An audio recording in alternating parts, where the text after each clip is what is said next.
할렐루야, 반갑습니다.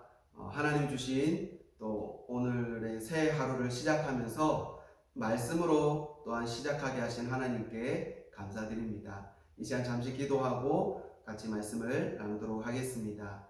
하나님 감사합니다. 우리에게 또 새 하루를 주시고 또 오늘 하루를 살아갈 수 있는 힘과 능력도 주심에 감사드립니다. 하나님, 다른 것으로 우리의 생각들을 채우기 전에 말씀으로 먼저 채워 나갈 수 있게 하심에 감사드립니다. 이 하루의 시작 가운데 이 말씀이 우리의 힘이 되게 하시고 능력이 되게 하시고 살아갈 수 있는 지혜가 될 수 있도록 도와주시옵소서. 이 시간 가운데 베푸실 은혜들을 기대합니다. 함께하여 주시옵소서. 은혜를 더하실 그 하나님을 찬양하며 모든 말씀 우리 주 예수 그리스도의 이름으로 기도드렸습니다. 아멘. 함께 보실 말씀은 시편 36편 1절에서 12절까지의 말씀입니다. 시편 36편 1절에서 12절까지의 말씀을 우리가 함께 보도록 하겠습니다. 구약성경 827페이지입니다. 시편 36편 1절에서 12절까지의 말씀을 우리가 함께 보도록 하겠습니다. 악인의 죄가 그의 마음속으로 이르기를 그의 눈에는 하나님을 두려워하는 빛이 없다 하니 그가 스스로 자랑하기를 자기의 죄악은 드러나지 아니하고 미워함을 받지도 아니하리라 하미로다. 그의 입에서 나오는 말은 죄악과 속임이라. 그는 지혜와 선행을 그쳤도다. 그는 그의 침상에서 죄악을 꾀하며 스스로 악한 길에 서고 악을 거절하지 아니하는도다. 여호와여, 주의 인자하심이 하늘에 있고 주의 진실하심이 공중에 사무쳤으며 주의 의는 하나님의 산들과 같고 주의 심판은 큰 바다와 같으니이다. 여호와여, 주는 사람과 짐승을 구하여 주시나이다. 하나님이여, 주의 인자하심이 어찌 그리 보배로우신지요. 사람들이 주의 날개 그늘 아래에 피하나이다. 그들이 주의 집에 있는 살찐 것으로 풍족할 것이라. 주께서 주의 복락의 강물을 마시게 하시리이다. 진실로 생명의 원천이 주께 있사오니 주의 빛 안에서 우리가 빛을 보리이다. 주를 아는 자들에게 주의 인자하심을 계속 베푸시며 마음이 정직한 자에게 주의 공의를 베푸소서. 교만한 자의 발이 내게 이르지 못하게 하시며 악인들의 손이 나를 쫓아내지 못하게 하소서. 악을 행하는 자들이 거기서 넘어졌으니 엎드러지고 다시 일어날 수 없으리이다. 아멘. 오늘은 주를 아는 자에게 베푸신 은혜라는 제목으로 함께 말씀을 나누기 원합니다. 주를 아는 자에게 베푸시는 은혜. 시편의 표제에 대해서 다윗은 여호와의 종 다윗의 시라고 그렇게 기록하고 있습니다. 그것은 자신이 어떤 왕의 신분을 가지고 그런 신분을 가진 자로서 지금 이 시를 적는 것이 아니라 하나님의 신실한 종으로서 하나님의 은혜를 덧입고 또 그 은혜를 날마다 경험하며 또 거기서 깨달은 어떤 지혜를 가지고 하나님의 말씀을 살아내는, 순종하며 살아가는 그런 종으로서의 어떤 자세를 가지고 하나님은 누구신가, 또 우리는 어떠한 인생관을 가지고 살아야 될 것인가에 대해서 그렇게 노래하고 있는 시라고 할 수 있을 것 같습니다. 오늘 본문에 보면 두 종류의 인생관을 가진 사람이 나옵니다. 먼저 하나는 악한 마음을 가지고 살아가는 악인의 인생관을 가진 자에 대해서 먼저 1절부터 4절까지에 그렇게 나오고 있는 것을 우리가 볼 수 있습니다. 거기에는 어떤 특징이 있을까요? 새번역 성경에는 이렇게 기록하고 있습니다. 제가 한번 읽어드리겠습니다. 악인의 마음 깊은 곳에는 반역의 충동만 있어 그의 눈에는 하나님을 두려워하는 기색이 조금도 없습니다. 그의 눈빛은 지나치게 의기양양하고 제 잘못을 찾아내 버릴 생각은 전혀 없습니다. 그의 입에서 나오는 말이란 사기와 속임수 뿐이니 슬기를 짜내어서 좋은 일을 하기는 이미 틀렸습니다. 잠자리에 들어서도 남 속일 궁리나 하고 범죄의 길을 고집하며 한사코 악을 버리려고 하지 않습니다. 이것이 악인의 특징이다라는 것입니다. 그의 삶에 어떻습니까? 하나님을 두려워하는 마음이 없이 사기와 속이는 말을 하면서 여전히 잠드는 순간까지 어떻게 하면 남을 잘 속여서 자신이 어떤 이익을 얻을까, 이러한 마음을 가지고 살아가고 있다라는 겁니다. 이러한 마음 중심에는 어떤 생각들이 있을까요? 내가 잡히지 않을 것이다. 내가 이번 한 번만 내가 잘 넘어가면 내가 성공할 것이다. 이런 마음을 가지고 있는 것입니다. 그러나 아무도 보는 사람이 없는 것처럼 보여지지만 보시는 분이 있다라는 것이죠. 누가 계십니까? 바로 우리 하나님이 계시다라는 겁니다.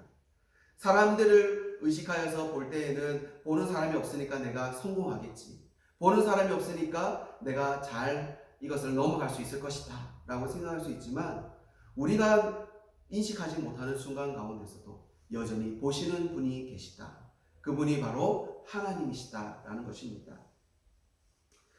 다윗 역시도 마찬가지입니다. 다윗이 밧세바로 인해서 범죄할 그 당시 역시도 그 순간만큼은 하나님을 의식하지 못하고 그렇게 죄를 지었던 것을 보게 되어집니다. 그러면서 밧세바가 임신을 하자 어떻습니까? 그의 남편 우리아를 전장에서 불러들여서 그가 이 전장에서 돌아와서 오랜만에 부인을 만났으니 이제 동침을 할 것이다. 그렇게 하면 나의 어떤 죄가 덮어질 것이다 라고 생각했던 것입니다. 그러나 그의 어떤 계획과 생각과는 다르게 이 우리아는 충직한 그런 신하였던 것을 보게 되어지죠. 그래서 우리아가 집 근처로 그 이스라엘로 돌아왔지만 자기의 집에 들어가서 그 쉼을 누리는 것이 아니라 초소에 가서 다른 군사들과 그 이스라엘 그 성벽을 지키면서 그렇게 지내는 것을 볼 수 있습니다. 여러 번 시도를 하지만 이 우리아가 끝끝내 그 밧세바와 동침하지 않는 것을 보면서 결국에는 우리아를 전장으로 돌려보내면서 그에게 편지를 한 통 전하여서 결국에는 그 성벽의 전장에 있어서 가장 맨 앞자리에 서도록 그렇게 명령하는 것을 볼 수 있습니다. 결국에는 그것을 통해서 그 우리아를 죽이고자 했던 것이죠. 그렇게 하면은 다른 사람들이 모를 것이다 라고 생각했던 것입니다. 그렇게 하면 자기의 죄가 덮어질 것이다 라고 생각했던 것입니다.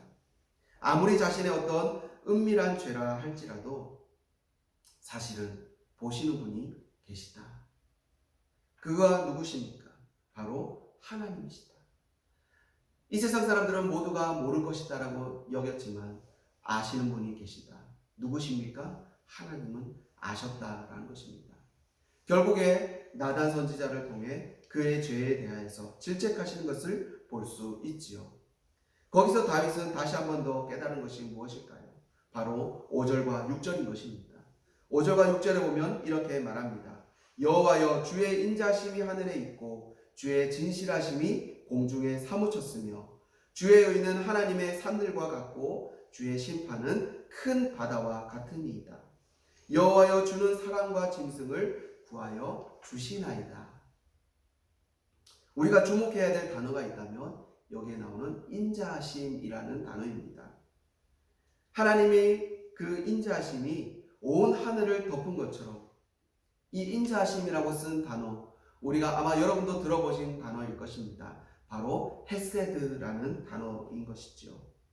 이 헤세드, 곧 은혜, 자비, 긍휼, 뭔가 인애, 은총이라는 말로도 표현되어지는 이 헤세드라는 단어는 어떤 단어입니까? 결국에는 죽을 수밖에 없었던 저와 여러분을 살리시는 은혜, 그것이 헤세드인 것입니다. 대표적인 이 헤세드가 나오는 그 단어가 뚜렷하게 나오는 그 곳이 어디 있습니까? 바로 룻기에서 우리가 볼 수 있는 것을 볼 수 있습니다. 이 룻기에 보면 모압 여인 룻에 대하여서 아무 보잘것없는 그에게 이 보아스라는 청년이 헤세드, 은혜, 자비를 베푸는 것을 우리가 볼 수 있습니다. 그것은 단지 보아스가 그의 남편이 되어줌으로 인해서 그 나오미와 또 룻과 그의 가문을 어떤 승계받아서 그의 물질적으로 풍족하게 되는 그런 정도의 수준의 것을 말하는 것이 아니라 사실은 신명기에 보면 신명기 23장 3절에 보면 암몬과 모압 자손은 여호와의 총회에 영원토록 들어오지 못할 것이다. 이러한 기록이 있습니다. 하나님이 그것을 명령으로 하나님이 그것을 이렇게 법으로 정해 놓으신 것입니다. 그런데 이 룻은 어느 나라의 출신의 사람입니까? 바로 모압 여인인 것을 우리가 볼 수 있죠. 그런데 하나님이 그에게 은혜를 베푸심으로 말미암아서 여호와의 총회에 들어올 수 없었던 그 모압 출신의 여인 룻이 여호와의 총회에 들어올 뿐만 아니라 더 나아가서는 다윗의 증조모가 되어지고 더 나아가서는 예수님의 족보의 조상이 되어지는 놀라운 은혜를 누리게 되어진다라는 것입니다. 그것이 헤세드이고 그것이 인자하심, 하나님의 은혜인 것입니다. 그래서 다윗 역시도 어떻습니까? 범죄함으로 인해서 마땅하게 죽었어야 함에도 불구하고 은혜를 입은 것이죠. 헤세드, 인자하심을 그는 경험하게 되어진 것입니다. 그렇기에 7절 말씀에 보면 이렇게 기록한 것을 볼 수 있습니다. 하나님의 그 인자하심이 어찌 그리 보배로우신지요. 사람들이 다 주의 날개 아래로 피하나이다. 다윗이 경험했던 하나님은 어떤 하나님입니까? 그는 그 인자하신 하나님을 경험한 것입니다. 그 인자하심이 그 하늘에 사무칠 정도로, 공중에 사무칠 정도로 풍성하신 하나님을 경험하게 되어진 것입니다. 그러면서 그 하나님의 인자심이 얼마나 보배로운지 모든 사람들이 그 그늘 아래 피하기만 하면 하나님이 그 인자심으로 덮어주신 것을 다윗은 경험하게 되어진 것입니다. 그러나 또한 뿐만 아니라 다윗이 경험한 것은 무엇일까요? 하나님의 하나님의 심판이 분명히 있다는 것 또한 다윗은 깨달았다라는 것입니다. 하나님은 무조건적으로 자비를 베푸시고 인애를 베푸시는 분이 아니라 죄에 대해서만큼은 너무나도 단호하게 반드시 그 대가를 지불하게 하시는 분이시다라는 것입니다. 결국 자신과 바세바 사이에서 범죄함으로 낳았던 그 아들은 어떻게 되어집니까? 결국에 그 아들은 죽게 되어지는 것을 보게 되는 것입니다. 그러한 하나님의 심판, 하나님의 이것이 있기 때문에 하나님의 인자하심이, 그분의 긍휼하심이 더욱 큰 은혜로 다가오는 것입니다. 저와 여러분이 그러한 은혜를 잊고 살아가고 있지 않습니까? 아무 자격 없던 저와 여러분이 그 놀라운 은혜, 그 놀라운 인자하심, 헤세드를 잊고서 이렇게 살아가고 있는 것입니다. 그러나 이것은 그냥 얻어진 것이 아니죠. 하나님의 하나밖에 없는 아들, 독생자 예수 그리스도를 대신 죽이심으로 인하여서 저와 여러분을 살리신 것임을 여러분 믿으시기 바랍니다. 그분의 그 은혜가 있었기에, 그분의 그 놀라운 희생이 있었기에 우리가 생명을 얻은 것입니다. 그냥 얻어진 것이 아니라 놀라운 대가 지불을 치르고 얻어진 은혜임을 여러분 잊지 마시고 기억하시기를 바랍니다. 결국 다윗이 아는 것, 다윗이 경험하고 깨달은 것은 하나님의 그 인자심이 얼마나 큰가, 그리고 하나님의 그 하나님의 그 심판이 얼마나 무섭고 무거운가, 그것을 깨닫게 되어진 것입니다. 그러나 어리석은 자들, 악인들은 어떻습니까? 여전히 하나님을 두려워하지 않고 그렇게 살아가고 있는 것입니다. 그러나 다윗은 우리의 인생은 어떠해야 되는가? 우리는 어떤 삶을 살아야 되는가? 어떠한 인생관을 가지고 살아가야 되는가에 대해서 이제는 이러한 하나님이 누구신지를 아는 자로서 하나님의 집에 거함으로써 정직하게 살아가는 자가 되어야 된다라고 오늘 말씀을 통해서 하고 있는 것입니다. 그러한 자는 8절에 보면 하나님의 집에서 살찐 것으로 풍족할 것이요 복락의 강물을 마시게 될 것이다 말하고 있습니다. 복락이라는 것은 이 원어를 살펴보면 에덴이라는 그런 단어로 기록되어진 것을 볼 수 있습니다. 복락의 강물, 에덴의 강물. 이 에덴이라는 뜻의 이름이 무엇입니까? 그것은 기쁨입니다.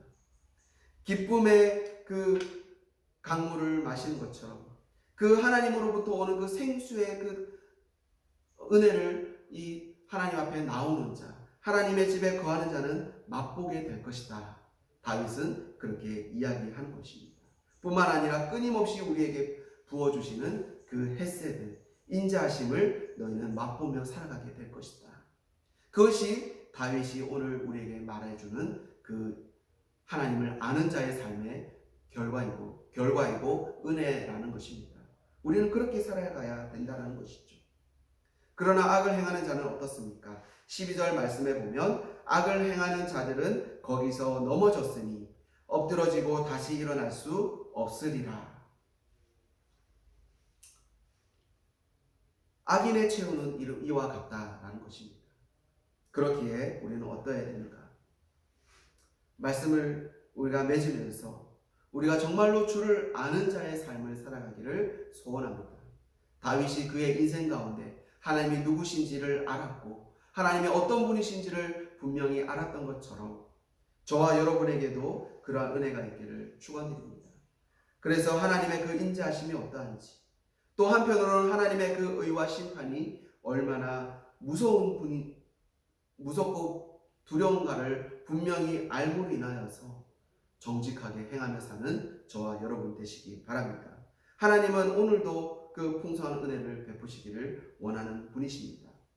당장의 악인이 흥하고 뭔가 성공하는 것처럼 보여져서 부러워하지 마시고 하나님의 그 헤세드, 하나님의 인자하심으로 말미암아 오늘도 힘을 얻으며 살아가는 저와 여러분 되어주시기를 주님의 이름으로 축원드립니다.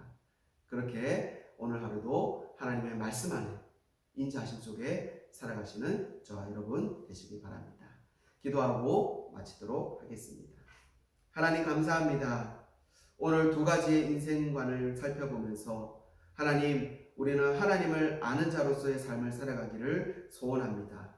하나님의 인자하심이 얼마나 크신지, 또한 그 하나님의 그 심판과 의가 얼마나 무섭고 두려운지를 우리가 분명히 알게 하시고, 우리가 악인에 흥하는 것을 우리가 부러워할 것이 아니라 하나님이 날마다 부어주시는 그 은혜를 사모하며 그 인자하심을 기대하며 그분으로부터 하나님이 주시는 그 은혜들을 인하여서 힘을 얻으며 살아가는 우리의 삶이 되어질 수 있도록 하나님 도와주시옵소서. 오늘 하루에 그 풍성한 은혜가 있기를 소원합니다. 하나님 도와주시옵소서. 모든 시간 가운데 또 만나는 사람들과의 그 관계 속에서 하나님 함께하여 주시옵소서. 붙들어 주실 것을 기대하며 모든 말씀 우리 주 예수 그리스도 이름으로 기도드렸습니다.